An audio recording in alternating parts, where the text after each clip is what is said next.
जिस तरीके से पप्पू यादव को अपमानित किया गया, जिस तरीके से कन्हैया को अपमानित किया गया, ये दिखाता है कि रस्सी जल गई है लेकिन ऐठन नहीं गई है। कांग्रेस के नीचे थे, कुछ भी बोल देना भाई, कोई मतलब नहीं, कोई लेना देना नहीं। राजशाही आज भी गई नहीं है।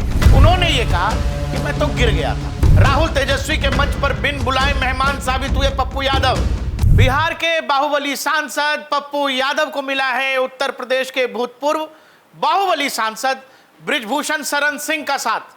बृजभूषण शरण सिंह पत्रकारों से बातचीत कहते हुए ये कह रहे थे कि जो कुछ पप्पू यादव के साथ हुआ, जो कुछ कन्हैया कुमार के साथ बिहार बंदी वाले दिन हुआ, वो ठीक नहीं हुआ। कुछ राजकुमार हैं, उन्होंने तेजस्वी यादव और राहुल गांधी का नाम लिया और उसमें उन्होंने कहा कि ये राजकुमार अपने आसपास किसी को आने नहीं देना चाहते हैं। नरेंद्र मोदी की सरकार है लेकिन इनको लगता है कि राजशाही आज भी गई नहीं है। राहुल गांधी का जिक्र करते हुए उन्होंने कहा, आगे उन्होंने कहा कि तेजस्वी यादव का भी यही हाल है जो लालू प्रसाद यादव के बेटे हैं, वो भी तो राजकुमार ही हैं। तो एक बात निश्चित हो चुकी है कि राहुल गांधी और उनकी सहयोगी पार्टी बिहार में अपना हार मान चुकी है। वो तय कर चुके हैं कि हम हारने जा रहे हैं, इसीलिए पहले से ही डैमेज कंट्रोल में लग गए, पहले से रास्ता ढूंढ रहे हैं कि हम जब चुनाव हारे तो ये बतावें कि मैंने पहले बता दिया था। मतदाता सूची में गड़बड़ी की गई, जबकि आप जानते हैं हर चुनाव के पहले विधानसभा हो या लोकसभा हो, मतदाता सूची का एक बार पुनरावलोकन होता है। मरे गिरे के नाम काटे जाते हैं और ये कोई नई बात नहीं है। और जिस तरीके से, क्योंकि दूसरा सवाल आपका वही होने वाला है, जिस तरीके से पप्पू यादव को अपमानित किया गया, जिस तरीके से कन्हैया को अपमानित किया गया, ये दिखाता है कि रस्सी जल गई है लेकिन ऐठन नहीं गई है। साहब की ऐठन नहीं गई। साहब, बड़े साहब अपने आप को हिंदुस्तान का राजा समझ, भले मोदी प्रधानमंत्री हो गए लेकिन अभी ऐठन नहीं गई है। और यही हाल लालू जी के बेटे का है, उनको भी ऐठन नहीं गई है क्योंकि वो भी राजकुमार है, बिहार के राजकुमार हैं।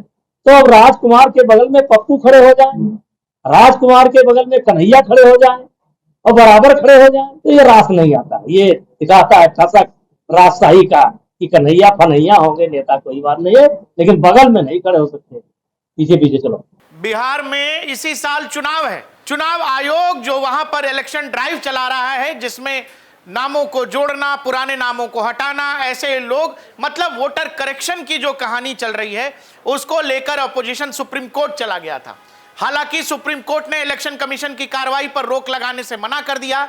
इसी को लेकर 9 तारीख को तेजस्वी यादव ने कॉल दिया था, राजद ने कॉल दिया था बिहार बंद का। लेकिन उसी दौरान जब मंच पर राहुल गांधी थे, जब मंच पर तेजस्वी यादव थे, कांग्रेस के प्रदेश के और तमाम बड़े नेता थे, तेजस्वी यादव के साथ इवन सन ऑफ मल्लाह वाले मुकेश साहनी भी थे, पप्पू यादव और कन्हैया कुमार को मंच पर चढ़ने से रोक दिया गया।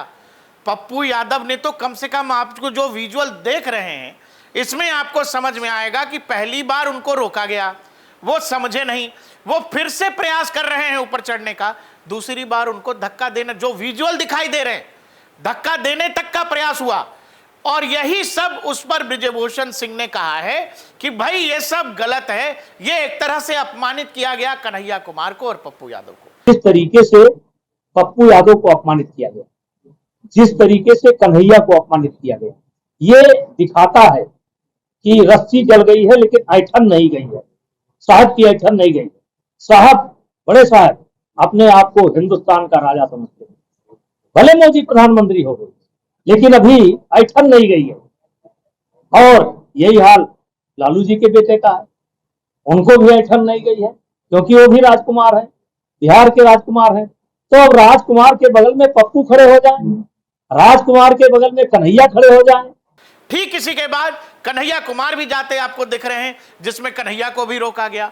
ये तस्वीरें बिहार में एक बड़ा मुद्दा बन गई हैं। बिहार छोड़िए, देश में एक बड़ा वर्ग इस पर बहस कर रहा है कि क्या पप्पू यादव तेजस्वी यादव से जूनियर हैं। आखिर किन लोगों ने यह तय किया कि पप्पू यादव और कन्हैया कुमार को ऊपर नहीं चढ़ने दिया जाएगा, मंच पर जगह नहीं दी जाएगी। हालांकि इस पूरी घटना के बाद भी पप्पू यादव कांग्रेस के खिलाफ कुछ नहीं बोले, लालू प्रसाद यादव के खिलाफ कुछ नहीं बोले। उन्होंने ये कहा कि मैं तो गिर गया था, गाड़ी में नहीं बैठने दिया, गाड़ी में सब, और वो सारे लोग कांग्रेस के नीचे थे, कुछ भी बोल देना भाई, कोई मतलब नहीं, कोई लेना देना नहीं भैया। लड़ाई कुछ और है, बोल कुछ और रहे हैं। लड़ाई है कॉन्स्टिट्यूशन का, लड़ाई है 140 करोड़ का, लड़ाई है ST SC EBC के माइनॉरिटीज के अधिकार का, लड़ाई है मेरी जिंदगी का, लड़ाई है मेरे नस्ल का। पप्पू यादव जो कह रहे हैं और जो तस्वीरें बता रही हैं, दोनों दो तरह की बात है। ये तो पप्पू यादव की भलमानसाहत है या फिर राजनीति है। जाने क्या मजबूरी है कि पप्पू यादव ऐसा कह रहे हैं, जबकि आप अगर उस दिन के बाद अगले दिन के तमाम वेबसाइट्स और अखबारों ने जो लिखा वो अगर आप देखें, पप्पू यादव के साथ ऐसा सुलूक राहुल गांधी के विरोध मार्च वाली गाड़ी पर चढ़ने तक नहीं दिया, कन्हैया कुमार को भी नीचे उतारा। राहुल तेजस्वी के मंच पर बिन बुलाए मेहमान साबित हुए पप्पू यादव, कन्हैया को भी नहीं मिली जगह। अपमान नहीं हुआ, चोट लग गई, राहुल तेजस्वी के साथ जाने से रोकने पर बोले पप्पू यादव। कुल मिलाकर बिहार में राजनीतिक सरगर्मी तेजी से बढ़ रही है। इसी साल नवंबर के महीने में संभवतः चुनाव होना है। तमाम पॉलिटिकल पार्टियां अपने अपने तरीके से खेल रही हैं। तेजस्वी यादव ने बिहार बंद का कॉल दिया था। अगले ही दिन सुप्रीम कोर्ट में सुनवाई थी। सुप्रीम कोर्ट ने कार्रवाई पर रोक लगाने से मना कर दिया।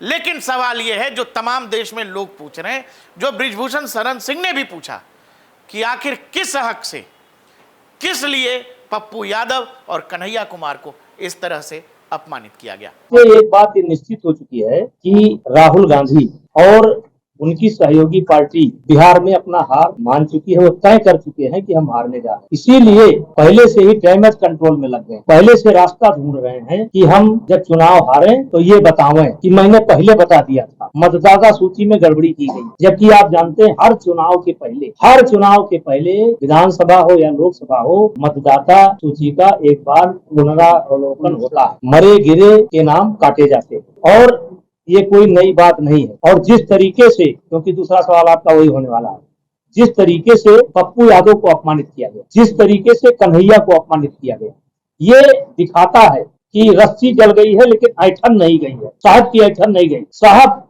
बड़े साहब अपने आप को हिंदुस्तान का राजा समझ, भले मोदी प्रधानमंत्री हो गए लेकिन अभी ऐठन नहीं गई है। और यही हाल लालू जी के बेटे का है, उनको भी ऐठन नहीं गई है क्योंकि वो भी राजकुमार है, बिहार के राजकुमार हैं। तो अब राजकुमार के बगल में पप्पू खड़े हो जाएं, राजकुमार के बगल में कन्हैया खड़े हो जाएं और बराबर खड़े हो जाएं, तो ये रास नहीं आता। ये दिखाता है ठसक राजशाही का कि कन्हैया फन्हैया होंगे नेता, कोई बात नहीं है, लेकिन बगल में नहीं खड़े हो सकते। पीछे पीछे चलो। गाड़ी में नहीं बैठने दिया, गाड़ी में सब, और वो सारे लोग कांग्रेस के नीचे थे। कुछ भी बोल देना भाई, कोई मतलब नहीं, कोई लेना देना नहीं भैया। लड़ाई कुछ और है, बोल कुछ और रहे हैं। लड़ाई है कॉन्स्टिट्यूशन का, लड़ाई है 140 करोड़ का, लड़ाई है ST SC EBC के माइनॉरिटीज के अधिकार का, लड़ाई है मेरी जिंदगी का, लड़ाई है मेरे नस्ल का।